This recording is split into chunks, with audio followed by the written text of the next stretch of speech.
I'm sure we all have an idea of what capital punishment is. You know, the death penalty, death sentence, execution, etc. This punishment is usually reserved for the most heinous of crimes against humanity, like murder, child rape, terrorism, war crimes, and many more. Again, this is stuff we all know.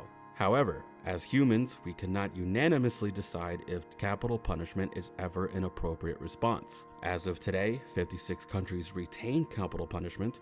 America is one of them. 105 have completely abolished it for all crimes, 7 for ordinary crimes, but keep it for special circumstances, and 28 retain it, but have not used it in the last 10 years, making them abolitionists in practice. Obviously, we are divided when it comes to this issue, as we are on so many others. The only way we can come to a fair and logical decision regarding these issues is having a dialogue with our peers and having a discussion in which all perspectives have a platform to voice their opinions. Today, we will look at 2 point of views, the civil point of view and the Christian point of view. Let's start off with the civil point of view.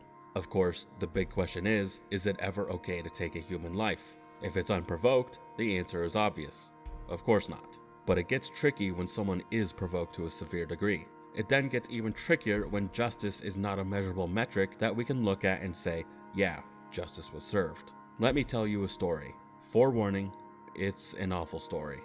On July 23, 2007 in Connecticut, 2 men broke into the home of Dr. William Pettit, his wife Jennifer, and his 2 daughters. The men beat Dr. Pettit nearly to death with a baseball bat. One of the men raped the doctor's wife, and the other man sexually assaulted their 11-year-old daughter, Michaela.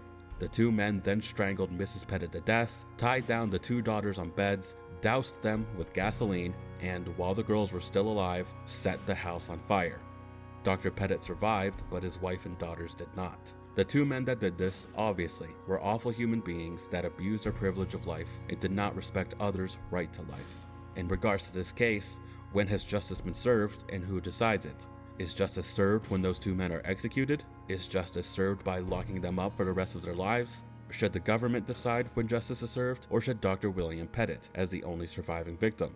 Those who oppose capital punishment say that keeping the murderers alive sanctifies human life in a way that those 2 men could not. The moral high ground, if you will. Those who are for capital punishment say the opposite, that not killing them devalues human life, as the punishment is not severe enough. Society measures the badness of an action by the punishment that action doles out. This leaves us with a few big questions. Is executing murderers justice? Or is it revenge? It's certainly a permanent solution to make sure that they never hurt someone again. In the same vein, is letting them live their lives in a jail cell forever justice, or is it mercy? They are still a human being, even if they forgot their humanity. When justice must be delivered, is there room for anything else? Let's see what the Christian point of view has to say. There are many Bible verses that support or at least show acceptance of the death penalty. The big one that's brought up a lot is Genesis 9:6, which says, "Whoever sheds the blood of man, by man shall his blood be shed, for God made man in his own image." There's also Exodus 21:12, "Whoever strikes a man so he dies shall be put to death." Leviticus 24:17, "Whoever takes a human life shall surely be put to death." Numbers 35:30, Leviticus 20:13, Exodus 22:19. There are dozens of Bible verses that call for the death penalty, and not just for murderers, but for a whole slew of offenses that normal, everyday people commit. But these are Old Testament books and verses, and while the Old Testament is important, Christians follow the word of Jesus Christ. So what does Jesus say in regards to the Old Testament law? Well, we know that in Matthew 5:38 and 39, he says, "You have heard that it was said, eye for eye and tooth for tooth. But I tell you, do not resist an evil person. If anyone slaps you on the right cheek, turn to them the other cheek as well." But at this point, we're just pitting Bible verses against Bible verses. So let me ask you a few questions instead.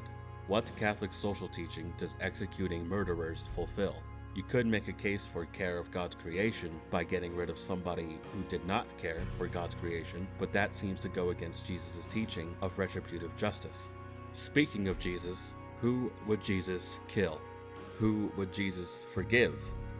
Who would Jesus love? Is it possible that the answers to these questions are no one, everyone, and everyone?